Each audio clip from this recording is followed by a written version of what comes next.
यहाँ पर हमारी मैडम महिला राज्य आयोग की उपाध्यक्ष मैम का धन्यवाद देना चाहूँगी कि आपके माध्यम से मैं यहाँ पर आज आई हूँ और मुझे मौका मिला कि मैं जो हमारे समाज में फैल रहे अपराध खास तौर पर महिलाओं के या बच्चियों के विरुद्ध जो है उसके लिए मैं सेंसिटाइज कर सकूँ यहाँ पर। Thank you ma'am. बहुत छोटे में मैं शॉर्ट में आपको बताऊंगी। बहुत बच्चे बहुत देर से बैठे हैं, मुझे लगता है कि थक भी गए होंगे। तो स्टार्टिंग से अभी मुझे लगता है कि जितने भी यहाँ पर आके लोगों ने जानकारी आपको दी है सब चीजें कवर हो गई है। उन्हीं को मैं छोटा थोड़ा सा और एलिबरेट करके आपको बता दूंगी। यहाँ पर जो बैठे हुए बच्चे हैं, लड़के हैं, वो बहुत ही अपने आप को रिजेक्टेड सा महसूस कर रहे हैं। बोले लड़कियां महिलाएं बात कर रहे हैं, तो ऐसा नहीं है। अगर हम किसी भी टॉपिक पे कोई भी बात कर रहे हैं वो सभी के लिए है, ठीक है ना।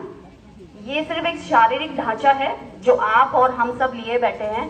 यहाँ पर जो सेंसिटाइज करने का, आपको मोटिवेट करने का हमारा मकसद है वो आपके दिमाग को मोटिवेट करना है, उसको समझाना है। तो वो दिमाग किसी का भी हो सकता है, लड़के का, लड़की का, औरत का, बुढ़े का, पुरुष का, ठीक है ना।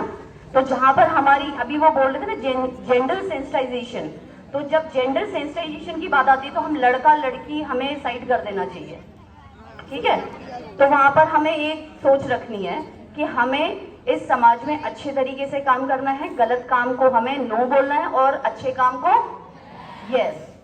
बस ये एक छोटी सी बात है।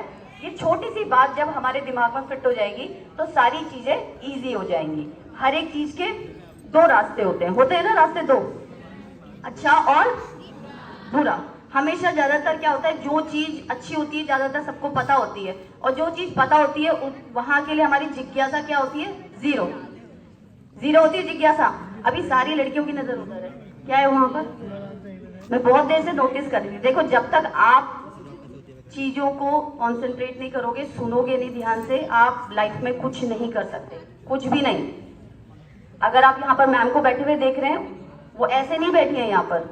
अगर आप हमें यहाँ बैठे देख रहे हैं, ऐसे नहीं बैठे, उसके लिए आपको आज से मेहनत करनी पड़ेगी।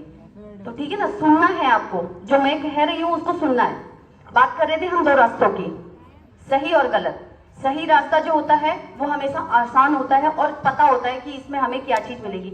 गलत रास्ता हमेशा टेम्पटिंग होता है, और वो क्योंकि अधिकतर लोग नहीं उस पे जाते हैं, इसलिए वो हमेशा जिज्ञासा का कारण बना रहता है। बोलते हैं ना, जहां पर रोकते हैं तो उधर जाने की ज्यादा मंशा होती है, तो हम उस तरफ ज्यादा जाते हैं। तो यही चीज नहीं करनी है आपको। अपने बोलते ना इंद्रियों पे कंट्रोल, तो आपको ये मान के चलना है कि गलत रास्ते पे नहीं जाना है तो नहीं जाना है।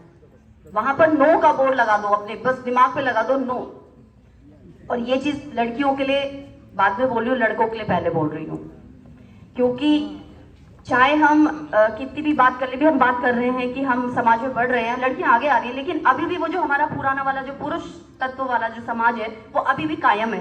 घर का मुखिया हमेशा पुरुष को माना जाता है ना।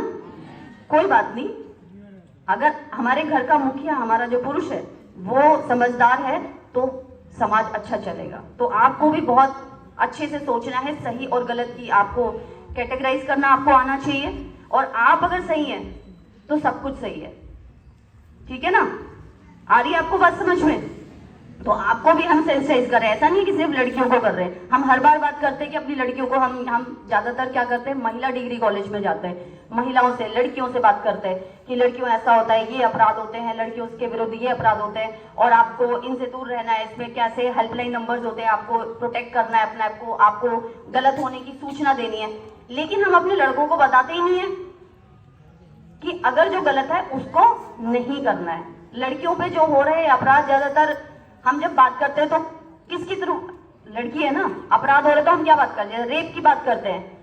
तो कौन अटेम्प्ट करता है, एक मेल पर्सन। तो हमें मेल को बताना पड़ेगा ये चीज गलत है। सिर्फ उसको, वो तो सामाजिक रात से वो तो पीड़ा जो सहरी हो, तो लेकिन ऐसा नहीं है कि आपने अगर वो अपराध कर दिया तो आप बच जाओगे। तो सोचो आपका आगे का फ्यूचर क्या रहेगा। तो आपको भी इस डर के साथ रहना पड़ेगा कि अगर आप कोई गलत काम करेंगे तो कानून का सिकंजा आपके ऊपर कस जाएगा और आप जाएंगे जेल, और क्या होगा, आपकी लाइफ स्पॉइल हो जाएगी।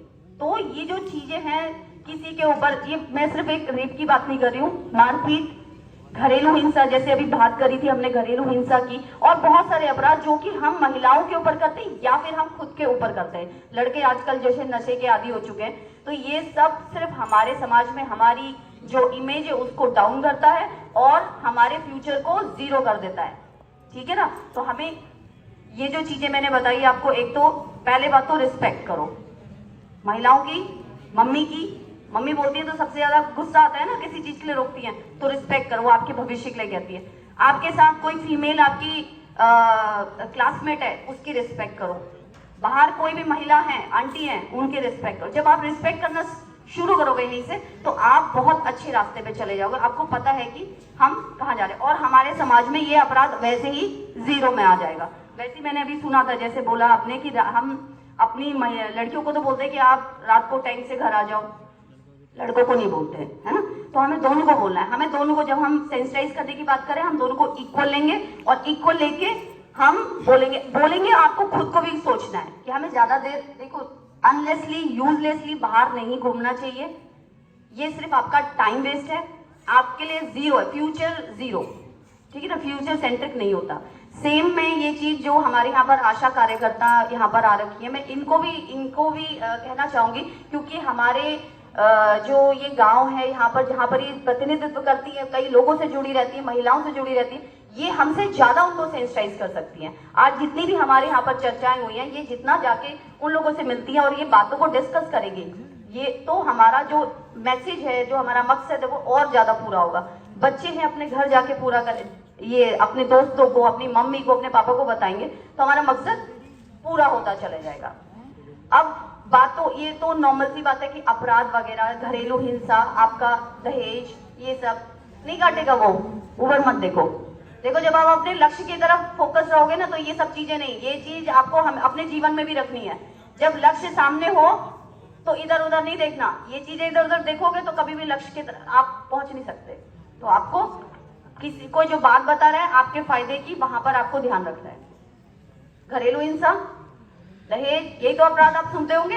दहेज मांग लिया, घरेलू हिंसा हो गई, और क्या होता है? रेप, छेड़ाखानी, पीछा करना, जैसे बताया था अभी, ये सब चीजें हैं। तो इसमें क्या, आप घरेलू हिंसा की बात कर रहे थे सर, आपने बहुत सारी चीजें टॉपिक बताई। ये बहुत सही बात है कि घरेलू हिंसा मतलब ये नहीं होता कि सिर्फ दहेज मांगना और मारपीट करना। घरेलू हिंसा कोई भी कर सकता है। घरेलू हिंसा का सिर्फ एक फंडा है, एक बहुत छोटी सी सेंटेंस है कि लड़की के ससुराली जन, जो परिवार जन होते हैं, है ना, ससुराली जन हो या फिर आपके घर का कोई व्यक्ति हो, कोई सा भी व्यक्ति हो, वो आपको किसी कार्य करने से अगर रोक रहा है, जाने से रोक रहा है, मान लो आप पढ़ना चाहते हो, पढ़ने से रोक रहा है, वो भी एक प्रकार की हिंसा है। आप कहीं जाके घुल मिल रहे हो, उठ बैठ रहे हो, आपको वहां से जाने नहीं दिया जाता है, वो भी एक प्रकार की हिंसा है। दो चीजें होती हैं, कोई काम करके और कोई काम नहीं करके। अपराध सिर्फ ये नहीं होता है कि आपने किसी को मार दिया तो वो अपराध होगा। अपराध वो भी होता है कि आप अपराध होते देख रहे हैं और आप उसको नहीं रोक रहे हैं, वो भी अपराध